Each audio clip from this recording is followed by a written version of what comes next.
Оддын монголчууд 3 дугаар бүлэг.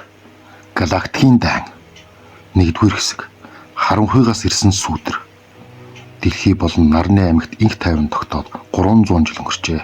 Хүн төрөлхтний өмнөх дайснууд болох киселончуудаа хамтран амьдарч нарны аймгийг бүхэлд нь эзэмсэн сууршин ангарах санчир бархас байдгийн сарнуудыг хүн төрөлхтөн шинэ их орон болгож киселончуудын технологитой холилдсон шинэ соёл иргэншил цэцгэлэн хөгжиж байлаа. Киселончууд гэдэг нь нөгөө парт 2 дээр гарсан харийнхныг хэлж байгаа юм аа. Монголын сансрын хаан тус одоо нарны аймгийн хамгийн хүчрхэг гүрэн болсон байв.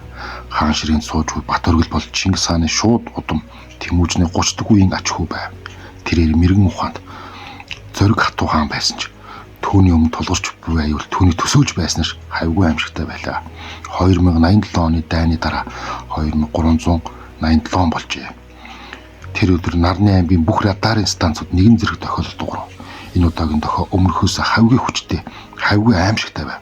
Радарын дэлгэсэн дээр хэдэн 10,000 цэг гарч ирж тэд нарны аймгийн хязгаарт ойртон ирж байваа. Батөргөл яаралтай хуралдаан зарлав. Хааны ордны цэргийн зөвлөлд нарны аймгийн бүх гүрний төлөөлөгчд киселончуудын удирдагчд мөн ирвэ. Энэ юу вэ гэж Батөргөл асуув. Киселончуудын удирдагч мэрэгэн зоорог хариулав. Энэ бол бидний хамгийн аимшигтай дайсан. Тэднийг бид харанга гэж нэрлэдэг. Тэд галактикийн хамгийн эртний хамгийн хүчрхэг соёл иргэншил. Тэд олон мянган соёл иргэншлийг устгасан. Тэдний гар хүрсэн газар амьд амьдрал юу ч үлддэггүй гэж хариулваа. Тэд нар яагаад одоо ирж байгаа ингэж хаан асуув. Учир нь бид тэдний анхаарлыг татсан. Бид киселончуудад эвлэл байгуулсан тэдэнд мэдгдсэн байх. Тэд хүчрхэг соёл иргэншлийг устгадаг. Тэдний хувьд бид дараагийн бай гэж хэллээ. 2-р хэсэг. Харанга эртний аимшиг. Харангачуудын болоод нарны аймагт ойртон ирсээр байв. Тэдний хөлгүүд амьд организм мэт хөдлөж хэлбэрээ өөрчилж бие биентэйг нийлж салж байв. Тэд харангуйтай гэрэл шингээдэг. Оддын гэрэлч тэднээс зугтаж чадахгүй шингэж байваа. Харангачууд өөрсдөө ямар харагддаг талаар хинч мэдэхгүй. Тэдний хинч харж байгаагүй. Тэдний тухай мэдээлэл зөвхөн тэдний устгасан соёл иргэншлийн үлдээсэн тэмдгээс л мэддэг ажээ. Зорогчууд харангийн тухай бүхэл мэдээллийг суулган зөвлөлд танилцуулваа. Тэд орон зайг нугаж цагийг зогсоож чаддаг. Тэдний зэвсэг бол оддын гэрлийг унтраах чадах харанхуй энерги юм гэж хэлвэ. Тэдний сул тал юу вэ гэж Батөргөл асуув. Сул тал гэж юу? Тэдэнд сул тал гэж үгүй. Гэхдээ нэг зүйл бий. Тэд гэрлийг үзэн яддаг. Тэд гэрэлд сулд ороо. Гэхдээ бидний оддын гэрэл тэдэнд хангалтгүй. Бидэнд илүү хүчтэй гэрлэх хэрэгтэй. Магадгүй хиймэл бол гэж хэлжээ. 3-р хэсэг. Дайны бэлтгэл. Батөргөл нарны аймгийн бүх хүчийг дайчлав. Хүмүүс, киселончууд мөн бусад олон төрлийн соёл иргэншил нэгдэж асар том болоодыг байгуулав. Тэдний хөлүүд бусад гаригуудын сарнуудын тойрог замд эгнэн зогсож дэлхий ангарах санчрыг хамгаалахад бэлтгэвэ. Батөргөл өөрөө Чингис хаан хэмээх аврах том хөлийг удирдах байв. Энэ хөлөг 300 жилийн турш улам боловсронгуй болж одоо жижиг хот шиг том болж хүчрэг зэвсгээр тоноологдсон байлаа. Хажууд нь түүний итгэл зөвлөх мэрэгэн эмхтэй мөнх тяа зогсож байв. Тэрээр киселончуудын удамтай хүн бөгөөд хоёр соёлын иргэншлийн хамгийн сайн чанаруудыг өөртөө шингээсэн байлаа. Хаан минь бидэнд хангалттай хүч байхгүй гэж мөнх тяа хэлвэ. Тэдний тоо биднээс хавьгүй их. Бид өөр арга хэрэглэх хэрэгтэй гэж хэлвэ. Хаан ямар арга? Бид тэдний их усрыг олох ёстой. Тэдний хөлгүүд холбоотой. Тэд бол нэг л том сүлжээ гэсэн үг. Хэрэг бид тэр сүлжээний төвийг нь олж устгавал энэ болоод бүхэлдээ устнаа. Тэр төв нь хаан байна. Мөнхтөө дэлгэц рүү залаа. Тэнд болоотын хамгийн голд аврах том хөлөг зогсож байв. Энэ бусд хөлгөөсөө 100 дахин том хар нүхмэд харанхуй гэрлэгч бүхэлд нь шингээж байлаа. Энэ бол тэдний хөлөг. Хэрэг бид түүнийг устгаж чадвал тэдгээр дайсныг устгаж чадна гэж хэлвэ. Харангачуудыг устгана гэсэн үг. 4-р хэсэг.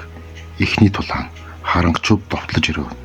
Тэдний хар туяа нарны аймгийг дөргиож олон хөлөг нэгэн зэрэг сүрч эхлэвэ. Гэвч хүмүүс болон киселончууд бууж өгсөнгүй.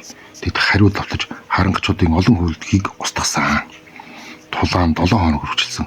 2 тал асар их хохирол амсав. Нарны аймгийн болоотын тал хувин сүрч харин харангачуудын болоотын 3-1 нь устгагдсан байв. Гэвч харангачуудын тоо асар их бөгөөд тэд шинэ хөлгүүдээ дуудсаар байваа. Бат оргил шийдвэр гаргах хүрвэ. Бид их хөлгөрөнд довтлох ёстой. Одоо тэрээр шилдэг дайртай сонгон Чингис хаан хөлгөр харангачуудын болоотын голд нэвтрэн орвоо. Тэднийг тойрон харангачуудын хөлгөд бүсэж хүчтэй гал найв. Гэвч Чингис хаан хөлгийн хамгаалалт маш хүчтэй байсан бөгөөд тэд урагшсаар байваа. Эцэст нь тэд их хөлгөт ойртон ирвэ. Энэ нь тэдний төсөөлж байснаач том хар аимшигтай байлаа. Түүний гадаргуу дээр амьд амтан мөлгөж аврах том нүднүүд нь энэ тэдэн лүү ширтсээр байв. 5 дугаар хэсэг. Эхийн зүрхэнд бат оргил жижиг багтаага их хөлгөрөө нэвтрвэ. Дотор нь харанхуй чихтэй хачин үнэртэй байв. Хаан дээр нь амьд мах мэт жижиг зүйлс логшиж шалан дээр шавж мэт жижиг амьтад гүйж байв. Тэд урагшсаар олон аюулыг даван туулж эцэст нь хөлгийн голд хүрвэ. Тэнд аврах том танхимд нэгэн амьтан сууж байв. Энэ харангачуудын удирдагч эхийн оюун байв. Тэрээр бусад харангачуудаас тис өөр харагдаж байв. Тэрээр гэрэлтэж тунгалаг ус мэт хөдөлгөөнтэй байлаа. Түүний нүд нь одод мэт гэрэлтэж дуу хөгжин мэт эвлэг сонсогдож байв. Хоолой. Та нар ирлээ гэж тэр хэлв. Би та нарыг хүлээж байсан. Олон мянган жилийн турш би хүлээсэн. Чи юу гэж хэлэх гээд байна гэж бат оргилсон. Би та нарыг сорихоор ирсэн. Та нар энэ галактикийн залуу соёл иргэншил. Бид та нарыг сорих ёстой. Хэрв та нар амьд үлдвэл та нар бидний өвийг заламжлах эрхтэй болно. Хэрв та нар хүл та нарын оронд өөр ертөнцийн ирнэ гэж хэлвэ. Энэ юу гэсэн үг вэ? Та нар биднийг зөвхөн сорихоор ирсэн гэсэн үү? Тийм ээ. Бид энэ галактикийн хамгаалагчд. Бид сул дорой соёл иргэншлийг устгаж хүчрхийг нь үлдээдэг. Ямар харгасан бэ тий. Та нар өмнөх сорилтыг давсан. Киселончуудтай эвлэл байгуулсан. Та нарын хүчийг одоо харуулж байна. Одоо бид эцсийн сорилтыг та нарт өгч байна. Хэрв та нар биднийг ялж чадвал та нар бидний мэдлэгийг өвлөн авах болно гэж харин удирдагч нь хэлсэн байна. 6 дугаар хэсэг сорилт. Тэр мөчд танхим гэрэлдэж тэдний эргэн тойронд аимшиг дүрсүүд гарч ирвэ. Тэд өнгөрсөн одоо ирээдүйн төөрөгдөл донд автаж эхлэв. Тэд өөрсдийн хайртай хүмүүсийн хүл, өөрсдийн улсын сүрэл, өөрсдийн бүтлгүүтлийг харж эхлэв. Бат оргил хажуудаа зогсож буй мөнхтэй рүү харав. Тэрээр чичт нүдэнд нь аимшиг тодорсон байваа. Мөнхтэй энэ бол төөрөгдөл битгий итг. Хаан хантам нь би тэднийг харж байна. Миний ээж тэр өгсөн тэр гэж хэлв.